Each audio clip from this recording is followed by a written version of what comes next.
अस्सलाम वालेकुम। मज़ेदार सा मिर्चों का सालन बनाने के लिए हमने यहाँ पर आप देख सकते हैं किस तरह की मिर्चें ली हैं। थोड़ी सी मोटी और लंबी वाली मिर्चें हमने यहाँ पर ले ली हैं और आधा आधा इंच के फासले से इसको कट कर लिया है। एक कढ़ाई के अंदर सरसों के तेल को गर्म कर लिया, मेथी दाना, राई दाना, कलौंजी और ज़ीरा ऐड करके इसको थोड़ा सा कड़कड़ा लिया और थोड़ा सा फ्राई कर लिया।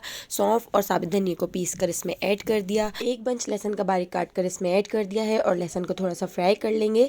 और लहसुन फ्राई करने के बाद अब हम इसमें कुछ मसाले ऐड करते हैं। लाल कुटी मिर्च, लाल पिसी मिर्च, हल्दी, नमक, खटाई पाउडर भी इसमें ऐड कर दिया है। लो फ्लेम पर इसको थोड़ा सा फ्राई कर लेंगे और इन मसालों को फ्राई करने के बाद अब हम कटी हुई हरी मिर्ची इसमें ऐड कर देते हैं।